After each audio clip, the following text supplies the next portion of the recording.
Hey everybody, welcome back to another exciting episode of Clinic Gym Radio. And lucky for all my listeners today, you have a Clinic Gym gangster here with Dan Swinscoe. Dan, how are you? Hey, I'm doing great. How are you doing today, Josh? I'm doing fantastic, and I'm so excited for you to be here today because I think this is I hope that you can share a story today about your own beliefs and treatment and injury and everything, that you are a true believer in kind of the blended clinic and gym model, but God has a sense of humor and decided to put your ass to the test. Yeah. I learned more firsthand than I ever wanted to. That's for sure. Yeah. So before we jump into what happened and what's been going on in your rehab and whatnot, you are a physical therapist. You're up in Seattle, Washington, and big believer in the FMS, the functional movement systems, and the SFMA. I think I first came across you. You did what that used to be the mentorship. Is that right? Oh, yep. And in Indiana in the summertime. Yeah, when Michelle Dessert left you on the side of the curb, right? That was a great time. Yeah, good memory. Everybody remembers that. Yeah, but also this is back in the days of the what do you call it? The summits, the functional movement like week-long summit they used to host. Yep. So give me a little sense of, back in the day, because you've got a couple gray hairs and had a few birthdays, right? So I'm going to guess at the start of your career, you didn't know anything about the FMS. You kind of discovered it, and take us through a little of the journey of what happened. Yeah, gosh, I don't remember how I first came across it. My career started before there was an internet. So even trying to remember how you come across stuff before that, it seems funny. But I had my FMS so long ago that Gray and Lee taught it in person. It was level 1. It got me to New Jersey for the first time. And so that was kind of cool. But yeah, I flew across the country to learn from those guys in about, 2001, 2, 3, something like that maybe. And learned a lot from it. I remember that was the first time I'd felt a kettlebell in my hand also. Really? That taught me a few things, because I remember Gray, probably from one of his books, talking about kettlebells, and I'm reading the book with a dumbbell in my hand thinking, how different could it possibly be? I don't need to buy a kettlebell. I've got a dumbbell. And also, they were incredibly hard to find to even buy back then. They absolutely were. It's a whole different, it's hard to imagine now. You had to go meet a guy in a dark alley, so, had a Russian accent. With the accent. Yeah. Am I buying election results here or a kettlebell? Don't ask, comrade. Just buy. Right. And so anyway, once I got one into my hand, I'm like, oh my gosh, this is tremendously different. So then it kind of started my mind on, I need to learn more about this. And somehow or another that led me to TPI and SFMA, and it just all kept on going. Quick. How long were you in practice at this point when you went through the first FMS? I graduated from PT school in 91, so about 10 years. Okay. And would you say you're following a very traditional outpatient orthopedic model up to this point? If we use the tradition to think hot packs and ultrasound, no, but it was manual therapy, exercise, and ice and stim, then yeah, in that regard. Okay. And so that you go to those classes, you do the TPI thing, kettlebell, FMS, the crazies that are the FMS instructors at the time, right? And what do you how does your model shift? Oh, it was just like this missing link, and it just put a lot of thoughts that I had together, and it put some things that I'd learned but had holes in, filled in the holes, and it just, how I look at a person move and how I try to figure things out, it jived with what I already thought, but expanded on it a lot. And what's the right way where you make it just so, or not a ritual, what's the word I want? The Greg Rose way of doing things, where it's just very method. Yeah, where it's standard operating procedure, right? So it's just if this, then this, if this, then this. So algorithm. Yeah, exactly. It gave an algorithm, thank you, to my line of thinking that allows me to be more consistent with people each and every time, with each and every person. All right. And I know that you've done everything you can get your hands on the FMS world. You've done everything you can get your hands on in the TPI world. And how long ago? I know that you work a lot in baseball because does your son play? Is that what gets you into? Yeah, well, I just love baseball anyway, and then when you love baseball and you have a kid, you just start doing what you love with your kids, and you brainwash them as best you can. But yeah, so my son was a good player from Little League all the way up through, he ended up winning state as a senior in high school. And now he is retired, and now he's just a guy. Okay. So you did a lot of baseball work, and I'm guessing kind of spent some nights and weekends understanding shoulder rehab and shoulder health. Is that right? For Sure. Specific to baseball throwers and whatnot. And you presented at Cressy's place, a year ago, 2 years ago now? The first time would have been a couple years before that. So yeah, I presented at his first Florida location. I don't know, this is 2017 maybe? Sound right? About the Every first month year? of 2020 feels like a year. Yeah. You'd say that again. So 2017, you go out to his Florida location. And I did, I've got a class I put together called Kettlebells for Clinicians. Okay. And I did that there. And Eric was gracious enough to have me. And so strangely enough, he had me back again to this year in January to present on the ultimate sandbag and how you can use that for rotational athletes in baseball in particular. Okay. And so up to this point, if we were to ask you on your way out of Cressy's place the second time, if I said, give yourself a grade on your understanding of shoulder rehab, what would you have graded yourself? I probably would have said something with a good grade, but I tell you now in hindsight, I didn't know as much as I thought I did. I know that's the great part, right? Is like leaving Cressy's, you were probably in the top 5% of all clinicians in understanding or in confidence of understanding overhead athletes and rotator cuff and, shoulder mechanics and biomechanics. And then let's transition to how this whole thing went about. So I think you were just telling me you decide you're going to do a powerlifting meet. Yeah. So I decided to have a goal of competing in a powerlifting meet. And what age was this that you made the decision? So this would have been 25? 2000. Yeah. 53, whatever. Okay. So I decided. But you're in your 50s. I mean, you're an active dude, but you're in your 50s. I'm trying to outlay the patient demographics here. Yeah, not as much tread left on the tires anymore. So yeah, I just decided I had enough patients who had done it, and I've always enjoyed deadlifting, and I was never been much of a bench presser or much of a squatter. I've got two knees, a lot of arthritic changes, one that people want to replace. And so I thought, what a great way of kind of seeing if I can challenge myself in ways that maybe people wouldn't expect I could succeed in. Okay. And my biggest concern going in there was the squat. And of course that ended up going off just fine. But I wanted to do for anybody who's ever not done one of these, there's a lot going on. There's a lot to choreograph to be in the right place at the right time, to get hundreds of people on the stage, off the stage, be where you're supposed to be for your age group, for your weight group, blah, blah, blah. So there's a lot of choreography essentially. And so for the rookie meets, you're assigned a mentor.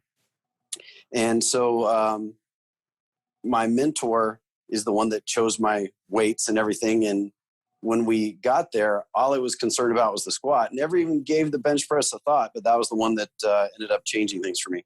Now, just again, going patient demographics here, you were a 53-year-old guy going to your first powerlifting meet. For those, I'm sure that everybody knows this, but I'm just going to say, a powerlifting meet is made up of 3 attempts at a max for bench press, 3 attempts at a max for back squat, 3 attempts at a max for deadlift. Mm-hmm. You can win individually in those exercises, and you can also win overall weight. So add them all up and you get your total pound. That's your total score, right? You can win that way as well. 53-year-old rookie, you found out, was it mid-November, about a February? So you basically had 3 months, maybe, if we're kind. Yeah, well, so I remember plus all the holidays, which I'm sure you were incredibly consistent training through the holidays. I ate very well and trained all the time. Yeah. Yeah. So I remember finding out by way of an email when I was visiting my sister over Thanksgiving. So it was the 20-something of November that I found out on February 1st, they finally set the date, because at the end of one December year. 1st to February 1st. You're right. So it's 2 months. Yeah. So I had 2 months. And so that particular day, since I saw the email and I visited a gym when I visit my sister, I went there to find out. I have no idea. I kind of had an idea on my squat. I knew exactly what my deadlift would be, but I had no idea on my bench press. So I load up a bar and started bench pressing to find out what the top was. And the last lift I lifted, I felt a little something in my shoulder, kind of hurt a little bit. Thought, okay, well, whatever. I guess that's my max. So now I knew what my max was, and I could program off of that, right? So know where the top is, and you can work percentages was my thought. And that little niggle that was just right there that just never really went away. And then when it came game time and did my squat, I was thrilled. And came time for the bench. First bench press was fine. Second bench press reminded me I had that niggle. And the third one left a permanent mark. So if it weren't for the spotters, I would have had my head cut off. It was just nothing was there. I heard this horrific sound, and when things tear when you can hear them. And so for those people listening, describe what clinically actually happened. What I know clinically actually happened is I have 2 full thickness rotator cuff tears, one in my subscapularis, one in my supraspinatus, and a longitudinal tear in my long head biceps tendon. Okay. And I thought when it happened, I tore my labrum. Okay.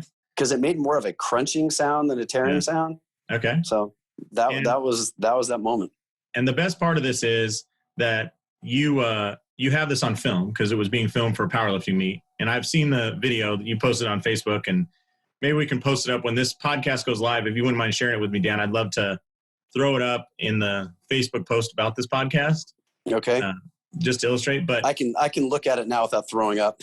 Yeah, it's pretty gnarly because the camera's it's decently far away. It's not on the platform. You basically can eccentrically load your shoulder, right? You go all the way down. Mm-hmm. And then when did you know things were done? When you went to press it back up, or was it at the bottom of the eccentric? Yeah, exactly. And one of the things for people who've never done one that's so interesting about a bench press in a competition is you don't do anything until they tell you. The only thing you have control over is when you unrack it off the bar, and you don't get to lower it until they tell you, and you don't get to press it until they tell you. So you're waiting for a command to say lower? They say, yep. Now, it could be touching your chest, and they will tell you when to press, right? Correct. So when they say press, you go. Okay. And so the idea is to get it into that position that they want so you don't stay there for any length of time. And then when they said go, I went for a fraction of a second, and then my life came crashing down. And just because you know what the injury is, it was full thickness tear and whatnot, was your immediate thought like, I have incredible searing pain? Was it there's no pain, there's nothing there? What was the sensation you had? Oh, it was the pain was intense. It's the kind of a pain that it's a good thing it only lasts for a second while the tearing is happening. Otherwise, you wouldn't be able to hold still. It was incredible, but only lasted for a second. That, in a full second went away as well? It didn't go away, but what was remaining hurt, but it was a manageable hurt. Yeah. So I was holding my arm, and my mentor's like, what happened? I'm like, I don't know. I heard something tear. He's like, can you go on? I'm like, well, let's find out, because we still have the deadlift coming up. And and so the kind of the fun story is my deadlift was in about an hour is when I was scheduled to be on the platform. And we were able to, I iced it and walked around for a little bit, kind of wiggled around. And he got me some bands, and I just stood on the bands and just was to see if I can pack my shoulder and resist anything. And little by little, we kind of worked up a bar and started going up. And I ended up, I think I got 315 after that, an hour later, and ended up winning my age group. So it was kind of cool that I went home with a gold medal, but I couldn't move my arm.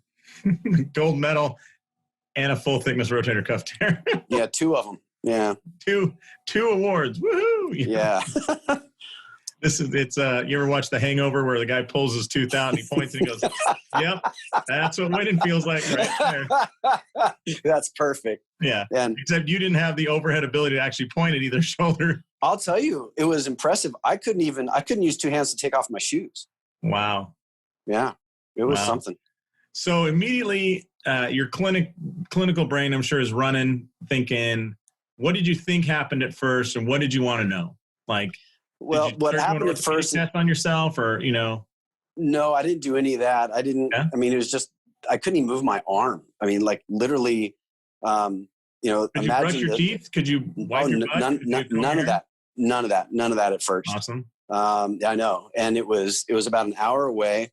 And because those 3 events that you're talking about literally takes all day, I told my wife, don't bother. I'll tell you about it. And there was a link where she could follow online if she had an interest. So I still had to driving home one-handed.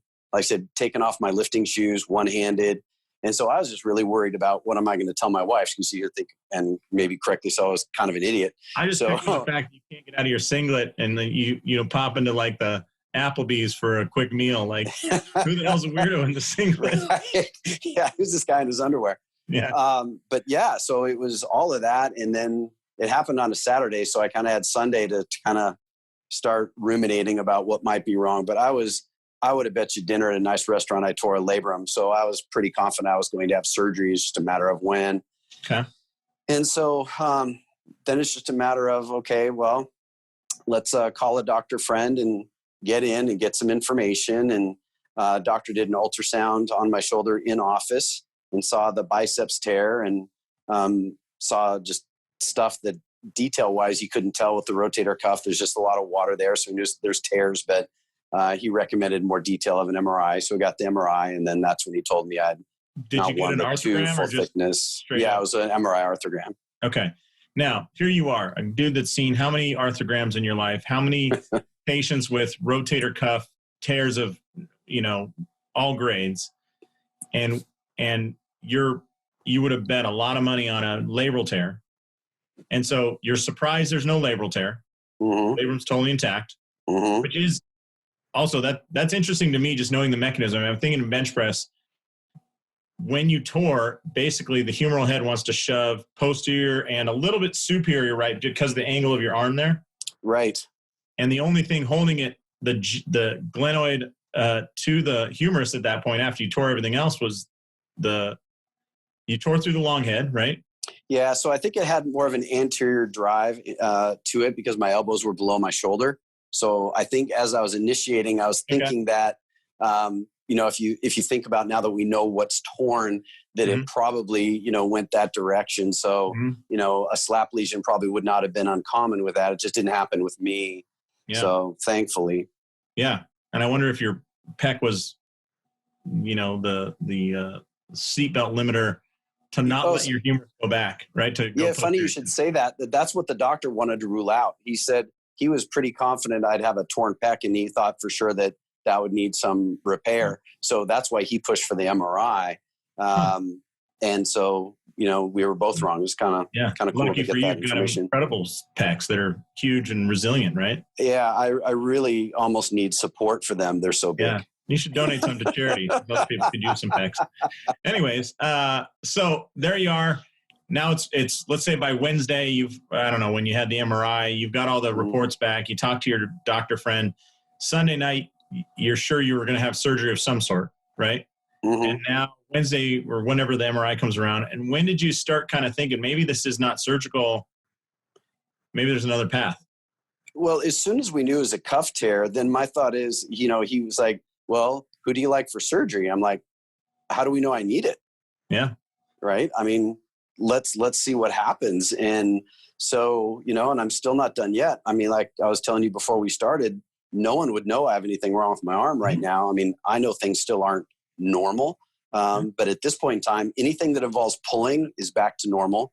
Anything that involves pushing is still weak. But unless I'm at the very bottom of a push-up or the very depth of a bench press position, I don't hurt. Well, let me ask you this as a clinician, because I've had a lot of patients where we have the discussion about surgery or not. Usually those patients are over the age of 70. And I would say if you look at the amount of work they do on a normal basis when they were 40 and the amount of work they're doing now, in my mind, they're well below that like 60% mark, right? They're retired. They're maybe playing some golf, but they're not doing stuff. You're in the middle of your heyday. I mean, you're 50 something years old. You're working full time, and your work, because you're working with patients, is active labor in multiple planes, lifting heavy shit, moving kettlebells, moving people, holding people, positioning stuff. It's a moderate labor activity, right? Right. Coupled to an insanely huge brain, by the way. I mean, but it's a labor activity. And so me personally, just thinking about this as a clinician, I would be like, get the surgery, Dan. Like, what's the downside? You're going to be out for rehab, period, whether you do non-surgical or surgical. So what gave you the confidence to say, let's try it.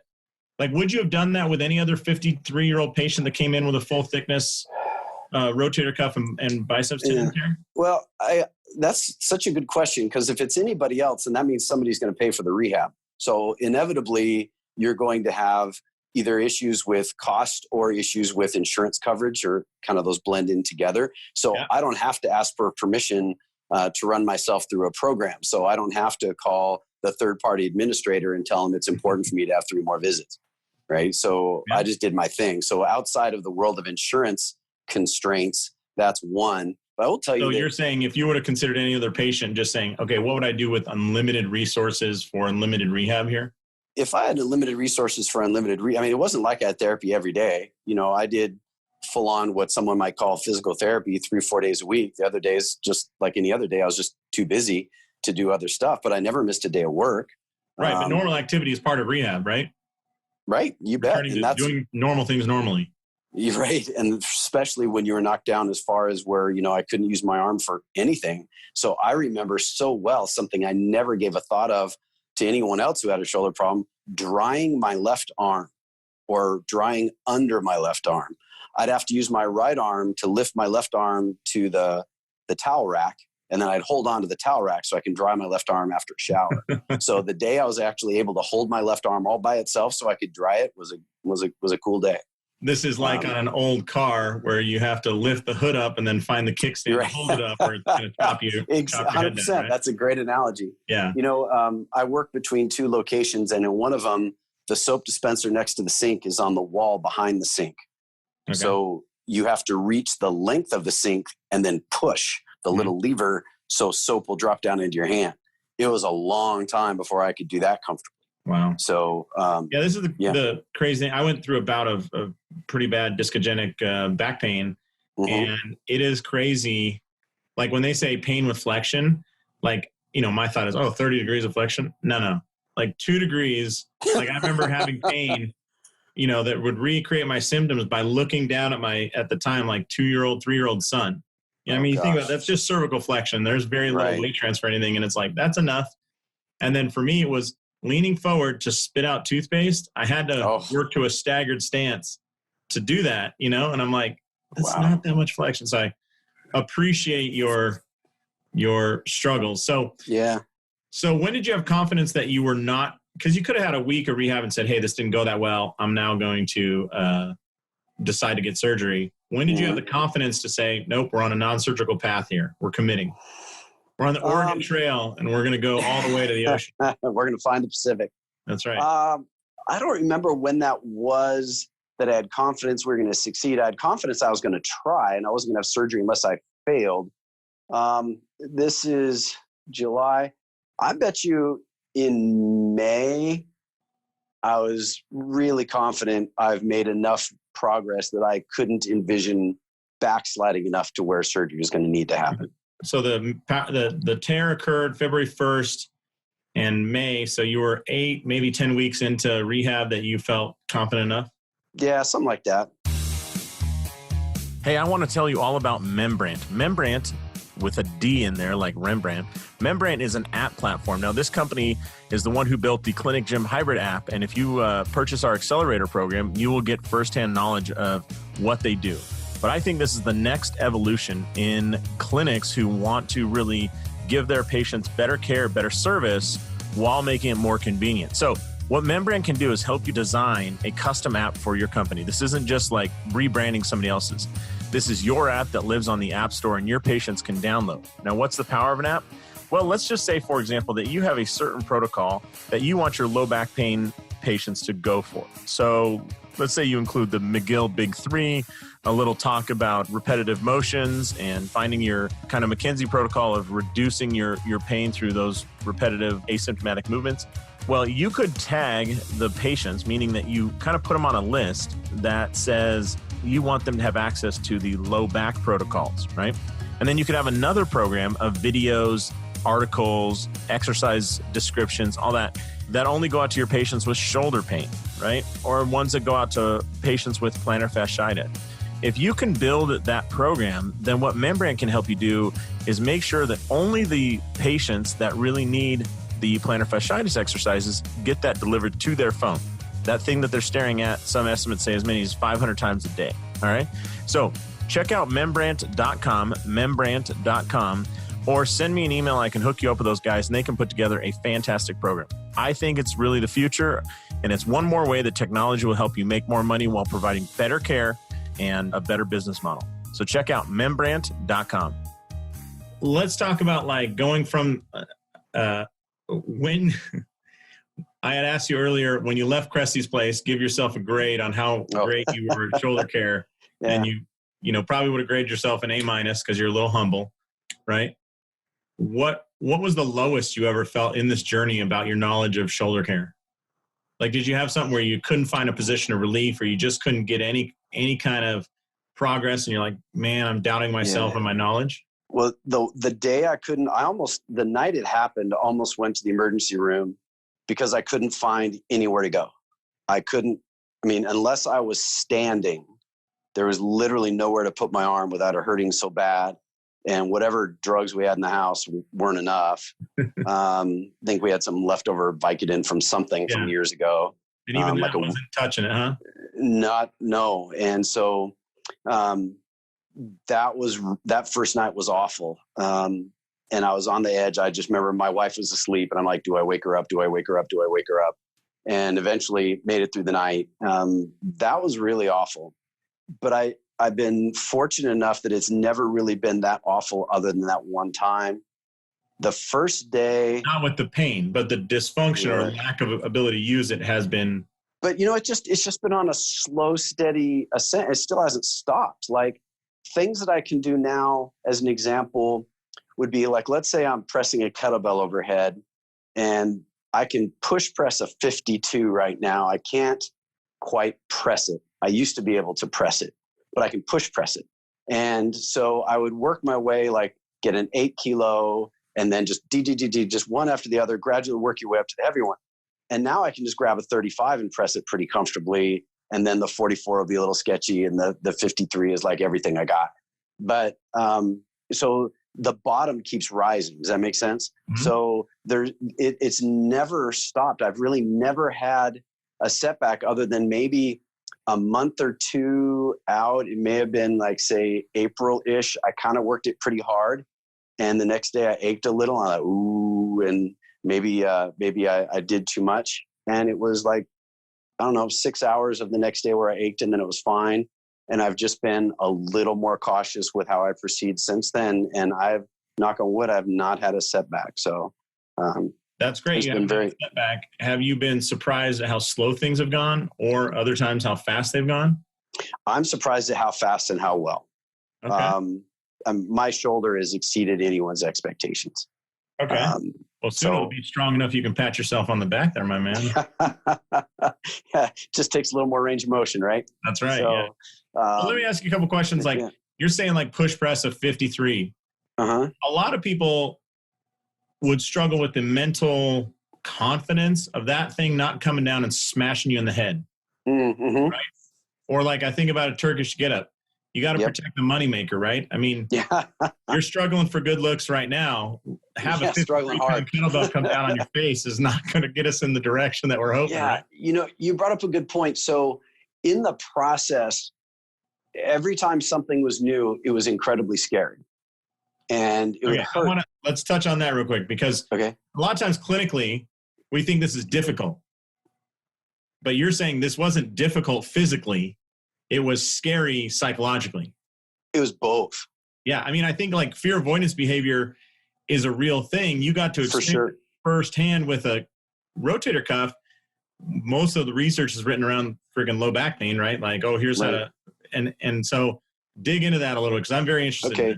Well, I'll tell you what it helped me when doing something for the first time. I still remember where I was. I can point to the spot on the floor where I decided I would try a kettlebell swing with one hand. And it was at my buddy Luca Hosevar's place at Vigor Ground.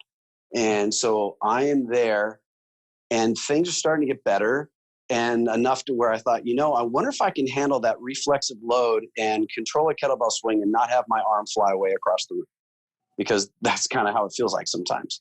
So I tried a couple double arm swings and they felt fine. I think I had like small bell, like 8 kilo bell, and then just let go with my right hand and kept it going. And it felt really good. And I was incredibly encouraged. And then it just started to get easier. It seemed like everything I tried that was new was scary and sometimes painful to some degree. If it hurt a lot, I wouldn't do it.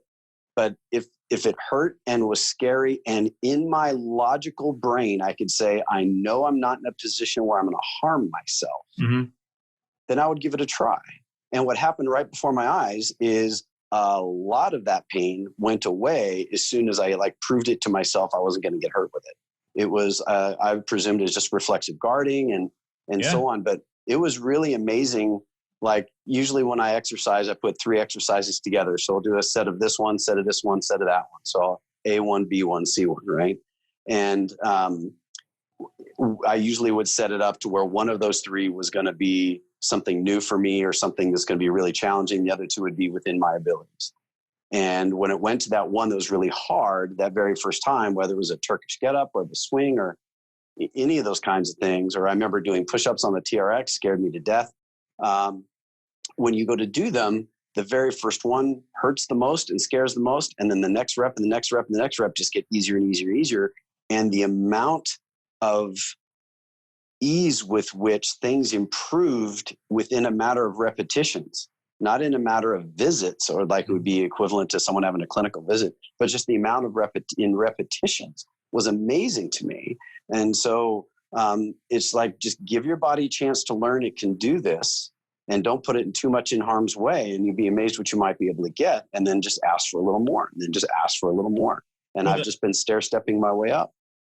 I hope people are listening, and you said a lot of clinical pearls that I think are some of those things we read, and we learn from seminars and whatnot, but there's nothing like experiencing it. As my friend always says, like, I can't teach you to surf when we're standing on the sand.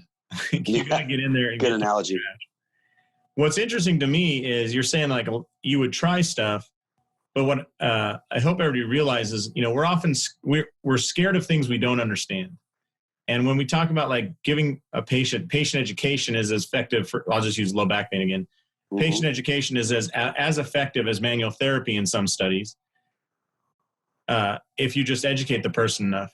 You were approaching these new exercises with 20 years of understanding of the human body, 50 years of training, 20 years as a practicing clinician.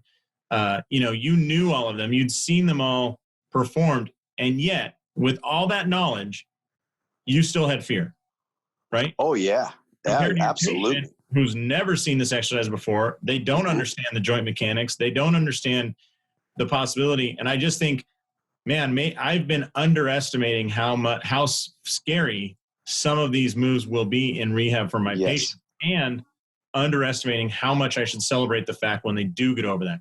Because you had all the knowledge in the world and were scared shitless. You thought your arm was going to break your body. Yeah, and having that empathy and that understanding firsthand, like you said, I got off the beach and I went surfing.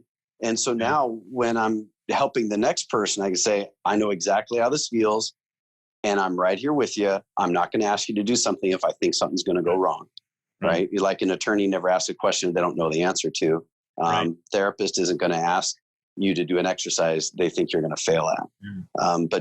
And then understanding really well how to regress everything. So if I try something that doesn't work well, I know well how to regress it. And you can just easily in flow make an exercise doable and then work your way back up from there. But apprehension was a big, big deal. And to see, to see how it changed as rapidly as it changed was amazing. I just was constantly amazed at nervous system. Yeah. Non-physiological pain, you were experiencing that firsthand, and then it poof goes away. Yeah. It's like, how much of that was centration of the joint and how much of that was centration of your freaking cerebellum and your brain stuff, Right. So let me ask you this. Are there any exercise specifically that, that you've modified since going through this yourself? Like realize like either something's way too easy, way too hard, or there's too much of that psychological fear, Like when you're talking about TRX push-ups, right? As you said, that's one you pointed out as scary as all get out. Yeah. Was it that you thought you were just going to collapse, fall, smash your face into the ground? Yeah. So, that for those who don't know, you're just extending out over a TRX and you're going to do a push-up with your hands in the TRX handles and your body at about a, 45-degree angle or something. And the handles theoretically should stay close to your body. Theoretically.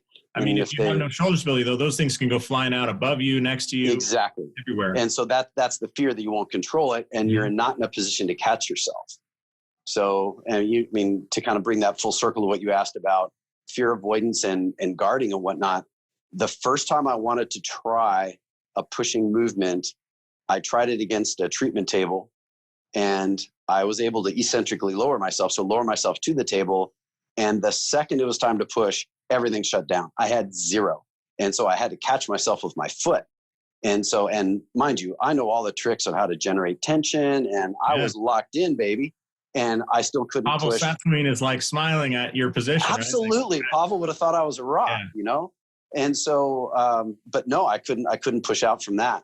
And so just getting that understanding of if you're in a position that your body fears, that reflexive inhibition is you can't override that. Yeah. And so that was my concern when I did that. So just remembering that was a scary one to be able to do those where you're doing a one arm, where one arm is in the press position, the other arm's coming out like a fly. And to be able to do those, that was really cool. Mm-hmm. But yeah, just having that understanding of the fear and being there and able to overcome that and rise above was pretty cool. Nice. Any exercises you tried and thought, this is complete garbage, I'm getting rid of this for every patient here on out?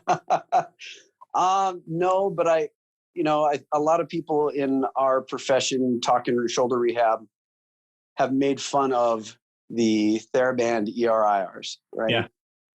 And I'm sure they have a place like post-operatively when someone can barely move their arm or whatever. I literally did none of that. Okay. Just none. What about like arm pendulums with a, kettlebell or lightweight? Yeah. So the arm pendulum was survival mode early. When my arm would hurt, I used that as a pain relieving technique. Interesting. More so than anything else, because that just kind of unweighted a little bit. So, but it just reinforced how little value there is in those ERIRs to me, because muscles don't work in isolation. Like part of my rotator cuff is disconnected now, and my shoulder can do a lot of stuff. And the only reason it can do that is because I trained the connection of how my shoulder works through my core into my leg. So maybe the other way, I'm almost preaching the concept of your arm isn't your arm on an island. Your arm is part of your body, and these things link together, and recognize this link from this shoulder to this core to that leg, and exercises like with the Ultimate Sandbag and some of the others like that emphasize that. I emphasize those a lot, and I credit them largely to what I'm able to do now. Yeah, that's awesome. Let me go back into something you just said, because I think, well, two questions. Have you done any overhead, like hanging, brachiating, any sort of hanging stuff? And what did that do for you? At first I did it just to help me. I oriented a step so that I'd be hanging, but could have body weight on my legs. Right. So I could qualify. So just as an aside, my overhead position before I got hurt was not great. It's going to be better than it was. So that damn long head of your biceps was holding you back, brother. Just break it free. Break it free. Yeah. So to be able to have myself in a true overhead position was something I had to work towards getting. So like I would get that again using the TRX. I would have the TRX handles in the front of my hand and just start walking away from the attachment point. So gradually my arm would ramp up, and then again, talking about the fear, I would just breathe when I got to that sketchy point and just really work on diaphragmatic breathing and trying to remove tension from my body and sneak a little higher. And so I would do, usually 5 breaths per position, then let myself have a rest, go higher. So same thing I kind of use that as a prelude to being able to hang. And then once I got to do that, then, started getting pull-ups back. And the other day I tried, just for the heck of it, because I used to be able to do pull-ups with weight dangling. I was able to do a pull-up with a 25-pound plate hanging between my legs, and it sets of 3.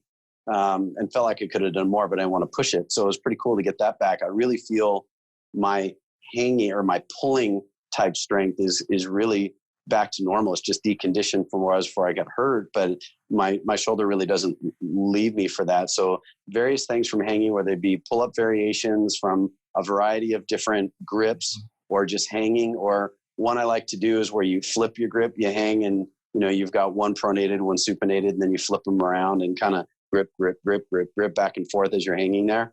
I like that one too. Let me ask you this, because there's, I think some of us in practice, you take a weekend seminar, and one of the worst things that happens is you kind of become like kind of a snob, a rehab snob, like, oh, I would never do that exercise. Like you're saying with the ER and IR band, but then you realize later, like, that's actually kind of a good idea. Like Indian clubs, the first time I saw them, I was like, I'll never be one of these idiots that's swinging those things around. And then I used them. They're pretty great. Yeah. Well, that's interesting. So, a lot of rehab I see for especially older folks, they get the pulley or wall walks with the hand, right? They get the pulley to lift their arm up. What did you ever try reversing that? Like, so that is to de-weight the arm and get it overhead. But part of my brain is saying, don't de-weight the arm. In fact, increase the weight by holding a kettlebell down by your side, doing like a farmer's carry, or grab a bar or TRX at about chest height and lean back. Is that a better way to regain, put some heat into it? Like, right. Yeah, I think one of the things I've taken away from the SFMA world, or especially Gray and Greg Rose, is like, whatever I was thinking about, think about it with a bigger weight and just get way more aggressive about the input, a stronger band, a heavier weight, more demand. And it's weird how it self-organizes a lot. It does. And so for me, I'll give you an example along those lines. When I was trying to get to the next bell up to press, I would take the next bell down and run a band through its handle and step on the band. So the accommodating resistance of the band. And it really gives your nervous system a lot more to feel. It was amazing I think this is what got me over the hump for, I think it was the 35 pounder, maybe the 44, I don't remember. But I belled down, put a band on it, and then did a number of reps with the band. And of course, it's elastic. It gets harder and harder as your arm goes higher and higher. And so when I was able to do that, then my next set, I went back to that same weight and it felt much easier. So just to remind your nervous system what you can do. But along your lines of what you're talking about with like walking the wall, what I would do when my arm was at that level of ability, I put my hand on the countertop and then sort of hinge forward towards it like I was bowing. Yeah. So then I brought my body down to the position of my arm and then tried to keep my arm in line with my head and then stand back up. So it's kind of reverse engineering an overhead position. Almost like a downward dog being an overhead position. Yeah, exactly. So it was kind of like downward doggish, but not on the ground, but using a countertop, get my arm in line with my ear because I brought my ear down to it, and then try to keep those two together as I stood back up. That helped for a while. But the amount of resistance you can handle down low. Gray Cook was the first person I ever heard talk about using a deadlift as a shoulder exercise because it works on the reflexive nature of the cuff job to keep the ball inside the socket. And as you implied, you can juice it a lot more. I mean, I was able to put a lot of weight down there before I could put any weight up above. Well, one hour into rehab, you had already put 315 on the bar. Yeah, that was there. Yeah, the fact that I was able to do that was really cool. But it's a great example of if you can link, if you can get tight, right, and use other things that are still intact, you might surprise what you're capable of. Yeah. So, life is better with a fully intact rotator cuff, but just because it's torn doesn't mean you can't still do stuff if you get half a chance. And when you had talked earlier about, if some random 40-year-old were to come in, being older, but also having a lot of exercise knowledge, right? I'm competent with kettlebells. Yeah. I can do it. Like a snatch helped me get overhead for the first time. It was so freaking scary. But I did it. And that allowed me to get overhead the first time actually was with a snatch, not a press. And so knowing how to do that, I would never teach someone in rotator cuff rehab how to do a snatch with a kettlebell. But if they already knew how to do it, I was able to leverage that skill. Why not though? You ever think about that? Like, why not teach them what would appear to you as overly aggressive, but when they achieve it, they're going to have a lot of mental win. Mm-hmm. And also it's a great measuring stick on that fear avoidance.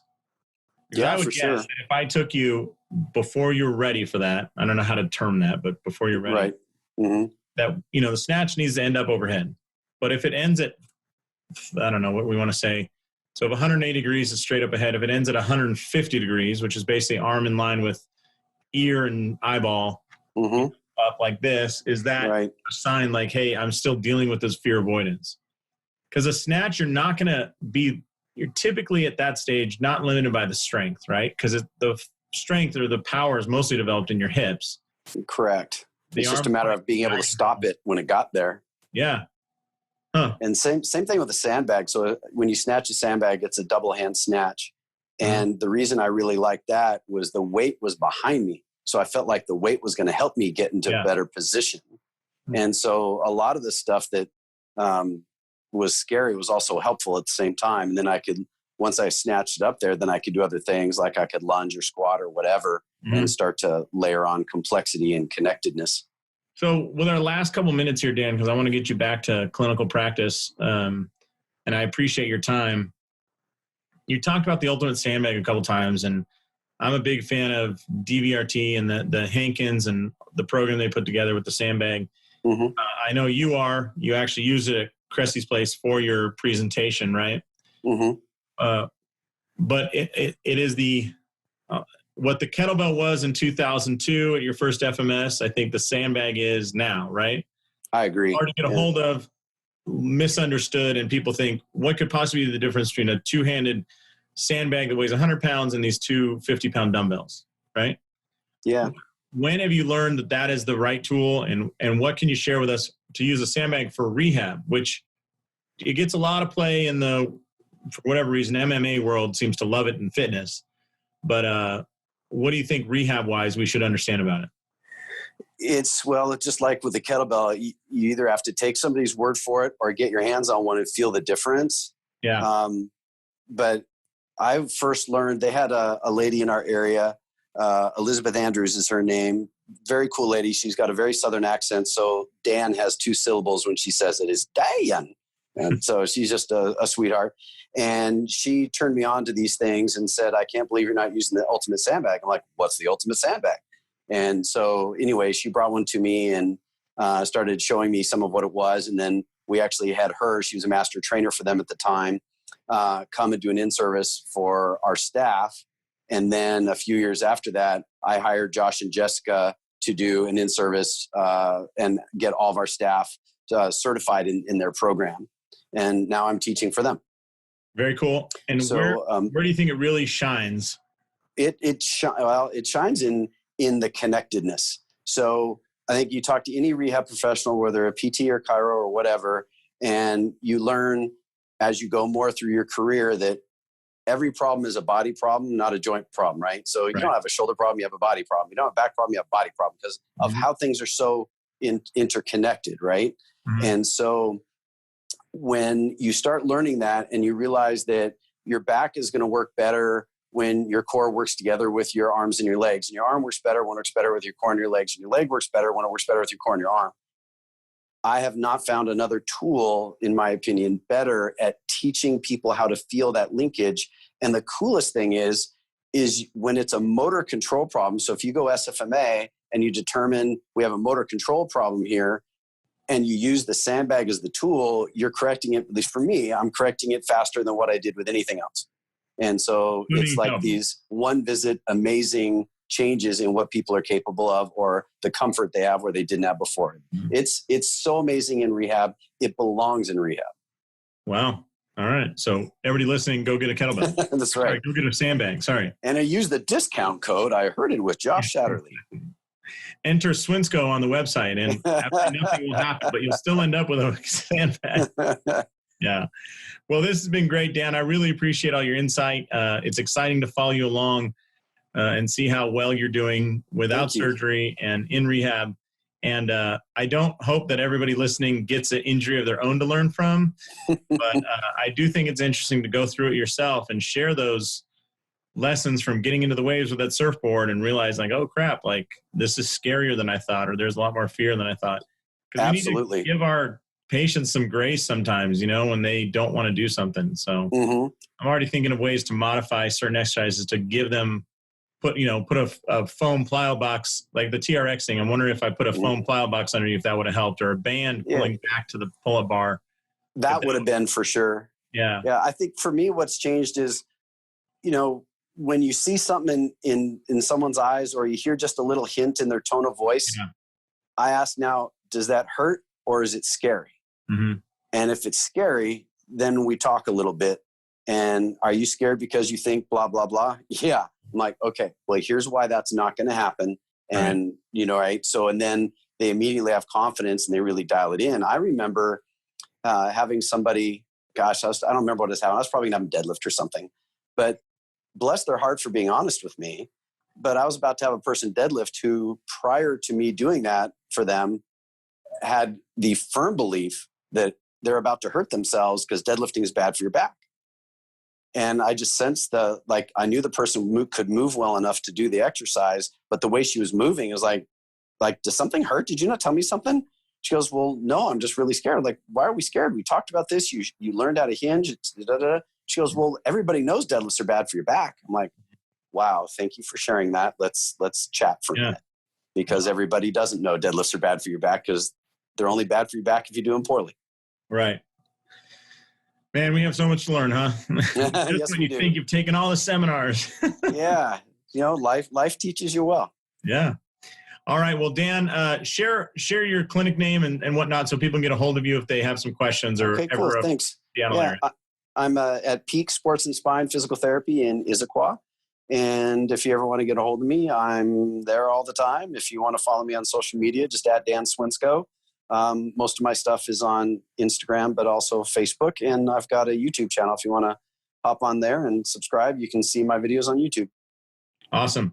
All right. Well, this has been incredibly eye-opening for me, and I'm so glad that you were able to connect. So I really appreciate the time. On behalf of Dan Swinscoe, his amazing shoulder, and everything else that is amazing about Dan, this is Dr. Josh Satterlee saying, go out there, maximize your license, and live the life you dream of. Thanks a lot, Dan. Thanks for having me. I enjoyed it. Thanks so much for checking out these videos. I hope they're useful. We'll cover things like rehab, exercise, business model, progressions, layout, everything else that helps you build a clinic. So if you're interested, you can click here, there, here, or anywhere to get more videos just like this. Thanks a lot for watching, and we'll see you soon.